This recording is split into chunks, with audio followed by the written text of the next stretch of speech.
但被对方对啊，休息的时间很重啊！又一腿，我估计很难再站起来了。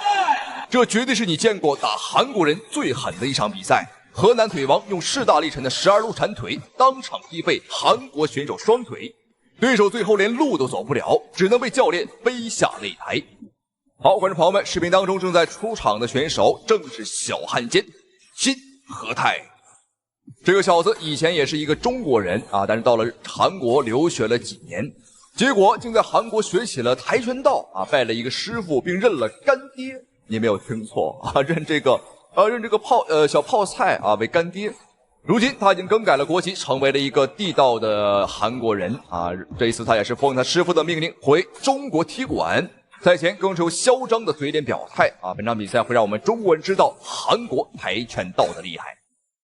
好，韩国跆拳道主攻腿法，然而这场比赛我们中国选手眼前的选手，他也是一位腿法高手，他就是竹剑张春雨。张春雨来自我们中国河南啊，腿法也是非常的厉害，他学的是12路铲腿。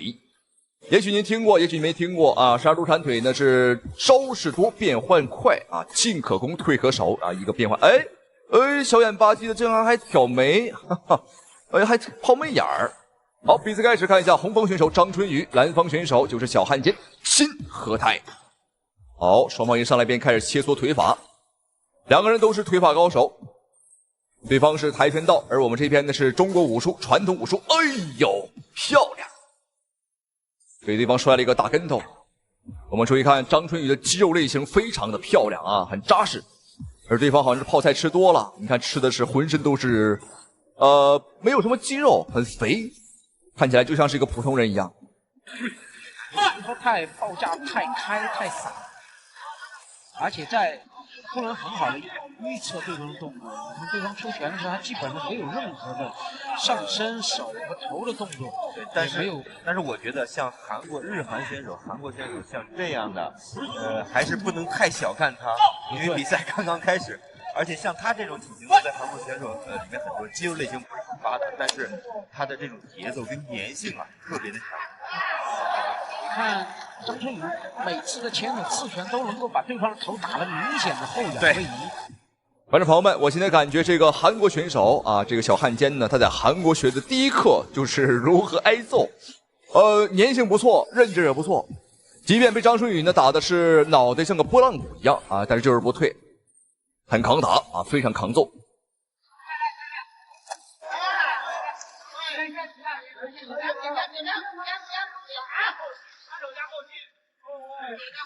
好，戏法。知道张春雨在昆仑决啊，出名的一战就是跟我们的太拳王波球有一战，力战3局啊。张春雨这次打得非常聪明，一直在用前手控制，一直在前手的一个平握很重，没重。他的前手的命中率实在是太好，对，控制的距离特别好。没错。韩国选手金和泰现在根本就任何动作都打不出来。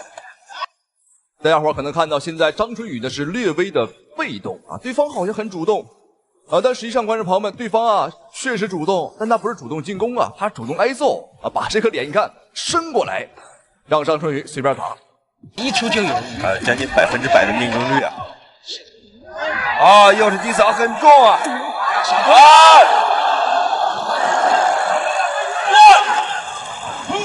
一次腿法读秒，看来12路闪腿和跆拳道的腿法，谁强谁不强已经高下立判了。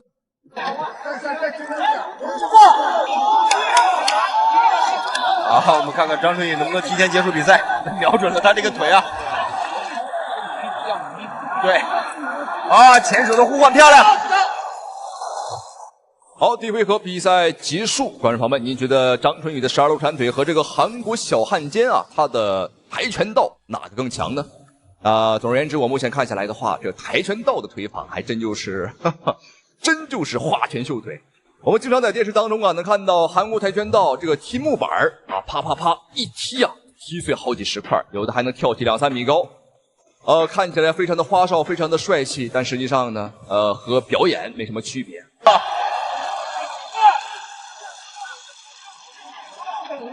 又是低扫，觉金和泰金和泰已经开始要玩命了。对，加快了节奏。对，他虽然被屡屡命中，但金和泰也是转身拳这一下好中，但没中。啊，又是一个低扫。如果张晨宇还能有机会对对手的这个前腿支撑腿再加2到3个完全命中率的这种低扫啊，我觉得会提前结束比赛。因为这个肌肉的损伤疼痛是很难恢复的。啊，又一腿，果然。哇，这下对方的小腿啊，绝对是疼的受不了。你看对方啊，已经是长跪不起，哦，还能站起来。看来张春雨还得使把劲儿啊，对方的这个小腿还没有被踢断。张春雨再加把劲儿，我们就像砍木头啊，砍这个柴火一样，砍断他的小腿。晋级之路一样，平头啊，推了，再低扫，啊、再后手，击腹啊，这个时候就不要再打挺进近身了，对对对，因为你近身一旦被对方搂抱，对啊，休息的时间，对，你就拉到中远距离，该怎么打就怎么打。对手的这个腿还是非常的明显啊！啊，又一腿！啊，我估计很难再站起来了。8秒了啊，扔白毛巾了！白毛巾了！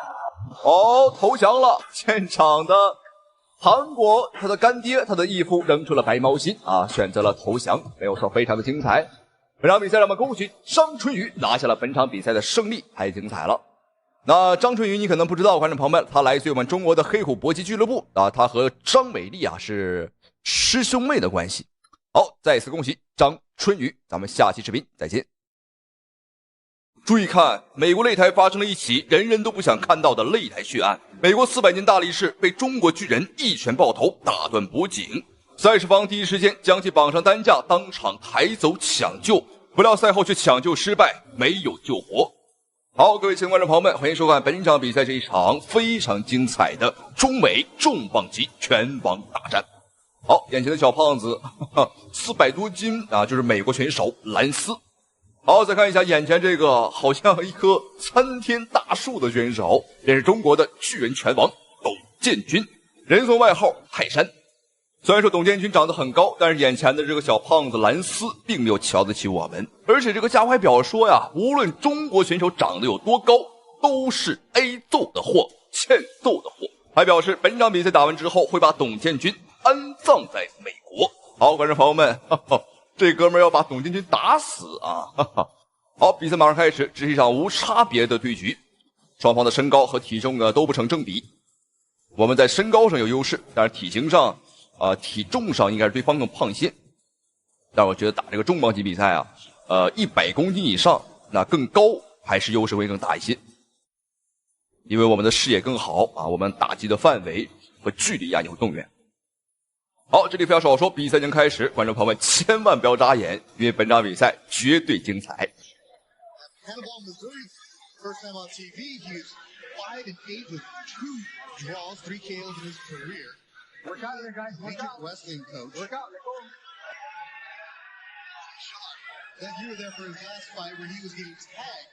Early in the fight. And he was nailed with big overhand rights in the opening round of his last fight, and I think he was rocked by one of them. It took him about maybe towards the end of the second round, maybe the midway through the third round for him to really find his rhythm, get his jab going, and finally impose that impressive physique. 我们看比赛开始，董建军凭借身高和臂展上的优势，打的这个兰斯啊，只能不断的摇闪，只能是不断的躲闪。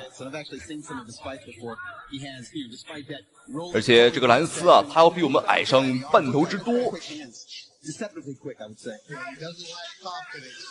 对方目前是不敢反击，哎呦，还真敢打呀！董建军在一开局的进攻上啊，这个路线还是没有问题的。我们有身高上的优势啊，一定要打得凶狠一点，千万不能让对方啊打入到内围。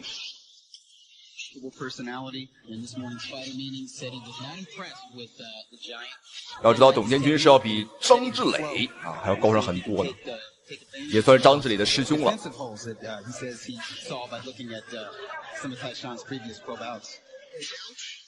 Ralph Jose, wrestling coach at LaGrange University, played college football at Culver Stockton in that area. He's just a small town kid, didn't really care much for California. Or Las Vegas. He did fight Deontay. Take a step back. Dominic Brazil. 这个兰斯有点顶不住了，已经开始频繁的搂抱。哦，可以看到是受不了了，因为吃到董建军的拳啊，就算是防守吃到，这也是吃不消。 And he's coming off some inactivity. He actually broke his leg in a semi-pro football. Yeah, he's all over the place. Yeah, football game. So he sat out about a year. Yeah. Tyshawn mentioned of working with Buddy McGirt. McGirt understanding, explaining it's a project. Because Tyshawn started boxing literally a year ago. 好，最后的30秒钟，董建军，哎呦，什么情况？窒息结束了。我们看这个兰斯。 这个美国选手已经是躺到了地上，已经上了这个脖子的护具，啊，没有猜错的话，脖子被打断了，因为他现在脖子不能动。但是他400多斤啊，一会儿抬走，这也是个麻烦。好，上担架了，直接抬走。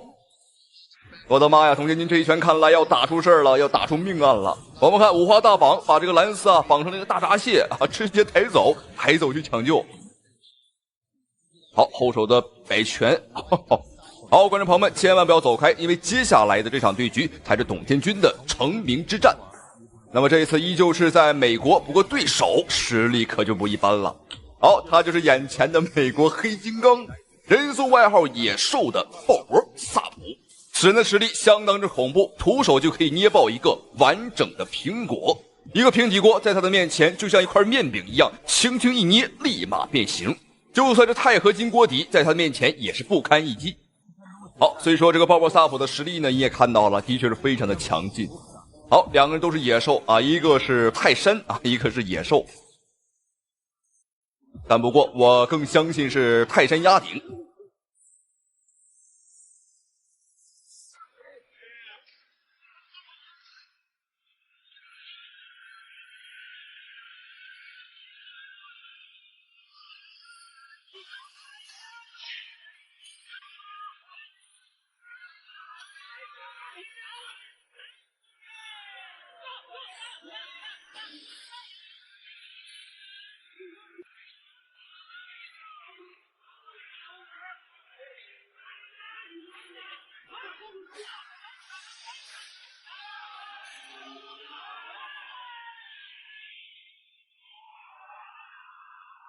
好，各位观众朋友们，本场比赛我们看，这个鲍勃萨普，哦，这个怎么躺在地上，好痛苦啊，非常痛苦。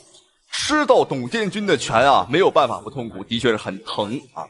好，这场比赛让我们恭喜董建军，仅用时不到1分啊，应该是1分钟不到啊，只 KO 了这个美国野兽鲍勃萨普。董建军的拳啊，打的的确是非常的重啊。好，观众朋友们，正所谓人红是非多，那么在董建军成名之后。 但是来了非常多的挑战者，想要借着董建军的肩膀登上世界之巅。好，比赛开始了，看一下白色拳套董建军，黑色拳套啊，便是来自于伊朗的拳王阿卡巴尔。这场比赛跟以往不同，我们看这个阿卡巴尔的进攻打得非常凶。虽然说身高不占优势，但是这个家伙知道啊，打外围肯定输，所以说一上来呢就猛冲内围，想要和董建军啊来拼拳。想打中国的泰山一个措手不及。 但泰山真的是身高体壮啊，所以他面对对方那种局部战场的进攻，应该说还是有足够的抵御力的。王立敏自己速度太快，都丢失了重心。要知道泰山目前是中国搏击界身材最高的2.06米。哦，泰山压顶，泰山压顶喽！泰山刚才是抓住了机会，利用对方出拳之后紧跟着一次反击。 单拳就将对手撂在地上，对手摇摇晃晃。卡片再给他读，不示意还可以继续比赛。好，观众朋友们，这个阿卡巴尔的确很顽强啊，吃到董建军这么重一拳，竟然还没有投降的意思，还要打。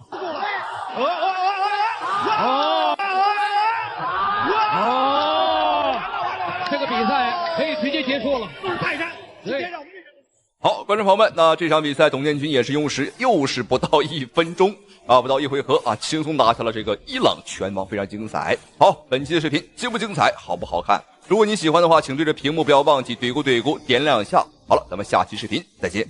하지만은 주먹을 명중시키고 카림의 머리가 통째로 꺾여 날아갈 뻔한 위험한 상황에서 심판이 这么多的观众为我加油，真的，我作为一个家乡人，我特别的自豪，而且特别为我们家乡骄傲，特别感谢你们。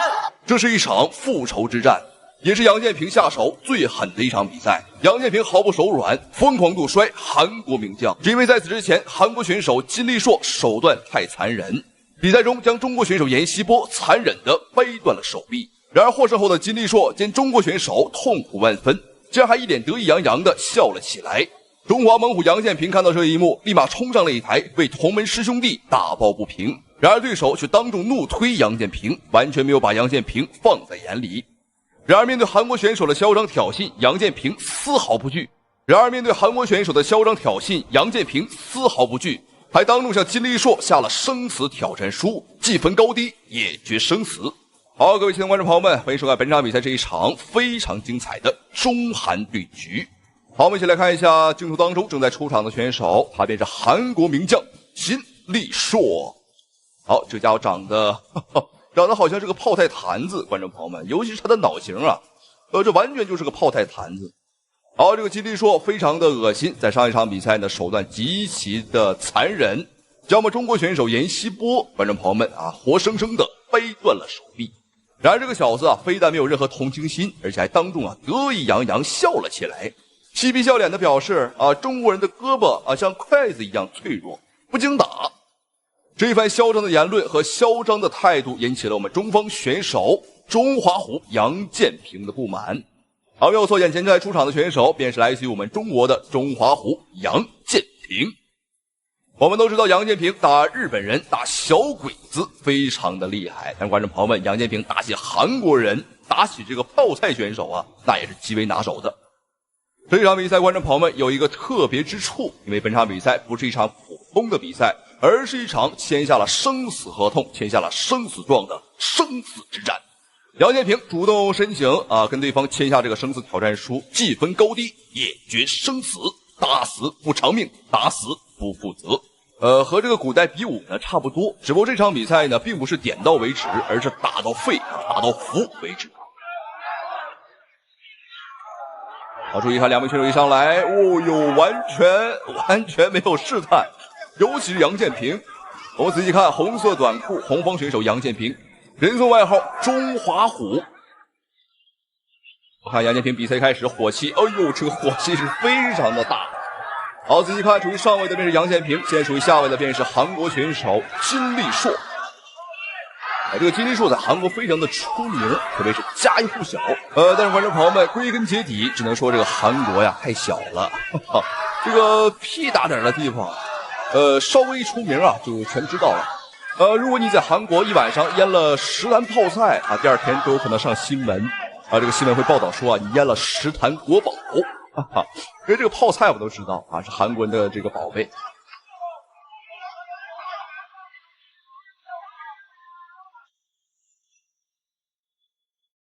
好，我们看两位选手现在的战况呢是非常的焦灼。虽然说杨建平拿到了一个上身位，但是他能做的事情非常的少啊。对方的话是一个老树盘根啊。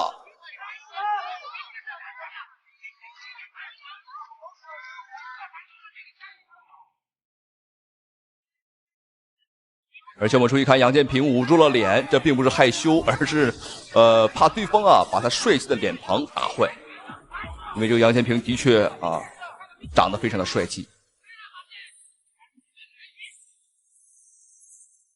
好漂亮，杨建平逆时针的一个旋转。这里我们注意看旱地拔葱，哎呦，旱地拔葱又来一下。杨建平，观众朋友们，他的这个臂力呀太恐怖了。好，注意看这个金立硕赖到了地上，又耍起了韩国人专属的这个无赖打法。可以说有90%以上的韩国选手，观众朋友们啊，都是这副德行。哎，注意看，哎呦，这个家伙还展开双臂挑衅我们。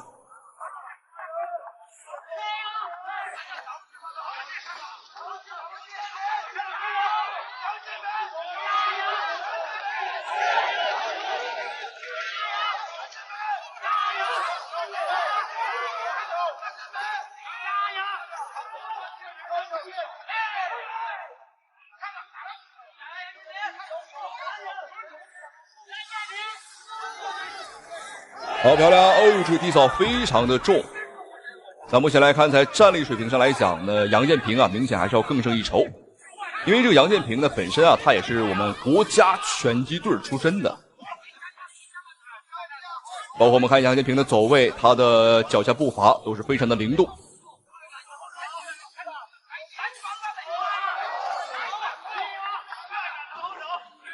现在杨建平就是凭借这个灵活的优势啊，进进出出，哎，漂亮，过肩摔！我的天哪，杨建平这个出其不意的打法，观众朋友们确实太令人兴奋了。当然不得不讲，这个韩国棒子很抗揍啊，不愧是棒子。看来这个棒子不是空心儿了啊，可能是实心儿的。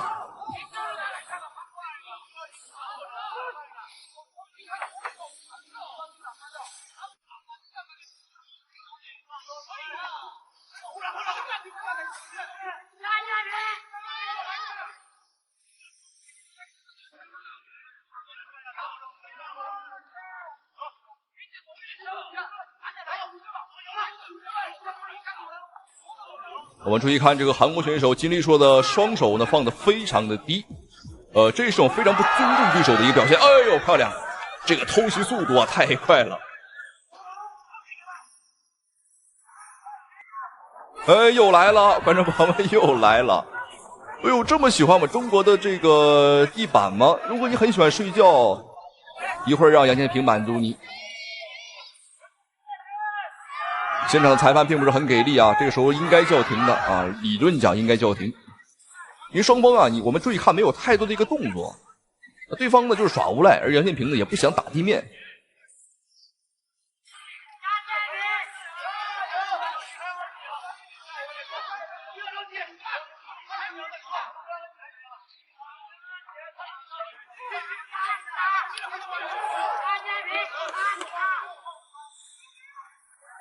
第一回合马上结束了，但是看这个韩国选手啊，依旧是没有起来的意思。赶紧联系一个这个抓狗的、收狗的，给这个韩国选手给他抓走啊！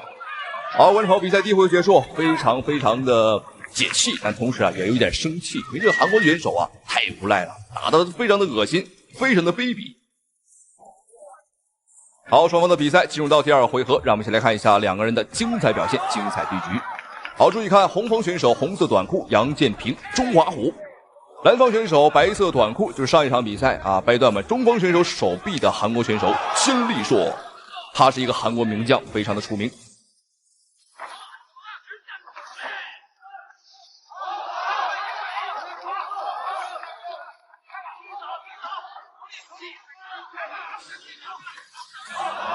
好漂亮，这个侧踹非常标准，再来。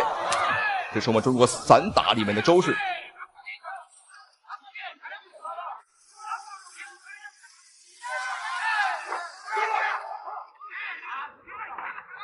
这个金立硕他的这个战力水平看起来非常的愣，感觉他就像是一个这个大脑发育不健全的人，这个肢体啊都很生硬，感觉是有点像脑瘫啊，跟中风了一样。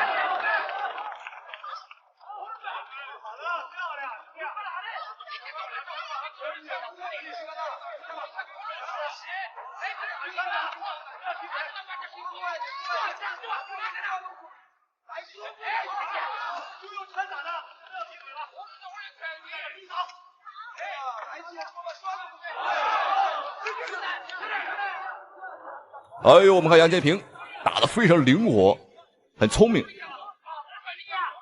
这个金立硕呢想反击但是呢找不着突破口，主要打不着，因为杨建平这个撤退速度太快。漂亮，掏单腿，这个实际抓得太准了，太准了！对方出腿的一瞬间啊，被这个杨建平抓住了这个机会。好，看一下，现在属于上位的便是杨建平，下位的便是韩国选手金立硕。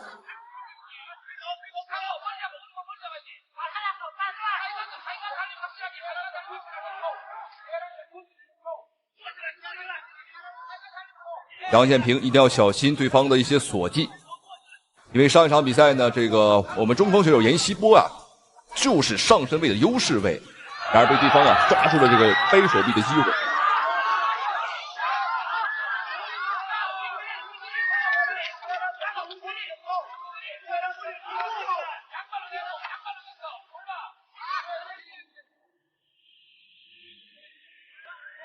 好漂亮！哎呦，又一次！杨建平这个抓时机的能力和反应速度太快了，而这个韩国选手这个动作慢，速度慢。我敢打赌，观众朋友们啊，这个家伙绝对是这个泡菜吃多了，这个脑子吃的不好使了。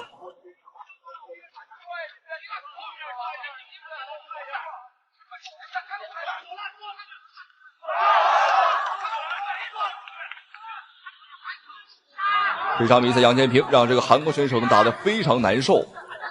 这个金立硕很想来拼拳或者来拼一拼，但杨建平啊撤退速度太快了。我们打完就走，也是发扬起我们的这个游击战的精髓。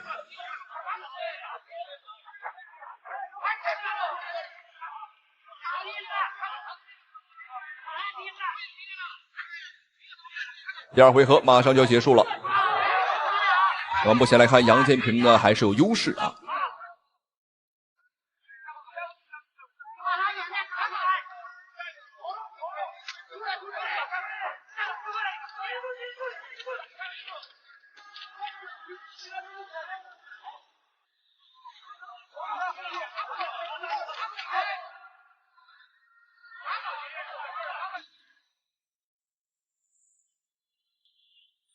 这场比赛杨建平呢之所以要和对方啊签下生死挑战书，正是因为这个上一场比赛受伤的这个人啊是杨建平的师弟啊，同门的师弟严希波。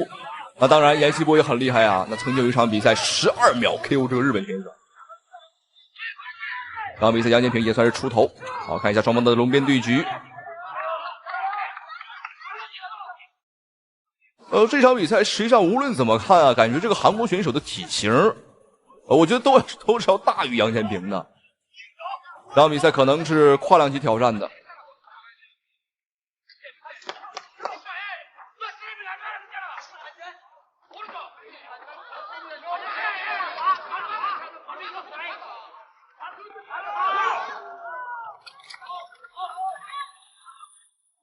好，各位观众朋友们，比赛进入到今天的最后一个回合了，双方也是直接开打。第二个回合，两人保存了很好的体能，所以说到了这个回合，我们可以看到战力上明显打得更凶了，而且这个金立硕很着急，我们能直观的感觉到这个金立硕是有些这个慌了啊，着急了。好漂亮，单腿进入到地面。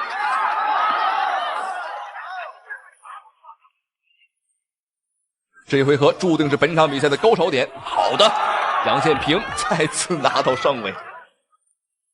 这杨建平这个把对方啊拖入到地面的招式可真多呀，还有10000种方法让对方进入到地面。而你看这个韩国选手他又来了，又躺在这块儿。我觉得实在不行我们就踹他的裤裆吧。虽然说不讲武德，但是观众朋友们，对待流氓你就必须得用流氓的方式。所以你看对方啊，就像这个爸爸不给孩子买玩具啊，这个儿子躺在地上哭。当然我们是爸爸，对方是儿子。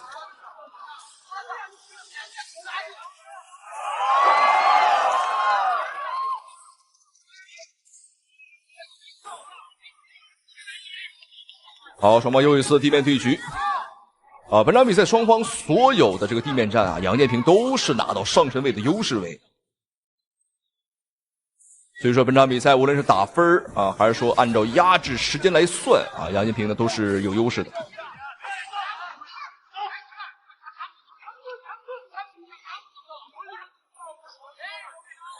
好，又一次没劲儿了，双方的体能啊现在都是有着明显的一个下滑，不只是韩国选手，杨建平也是。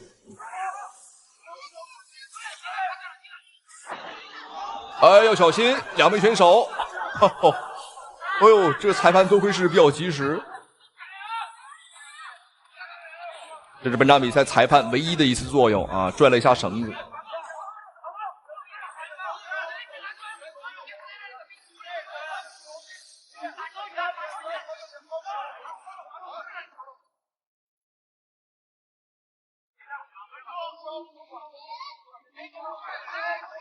哦，的确是没劲儿了。这个金立说，我们看啊，双手都已经是没有力气啊，在拿高了。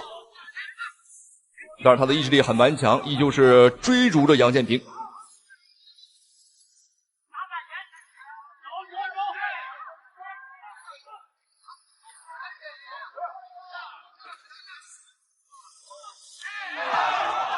但是我们看杨建平依旧是很灵活，双手呢这个站姿啊、抱下都是没有松懈。好的，再一次，哎呦，这个金立硕，我估计回去之后得苦练摔跤了，防不住，根本防不住。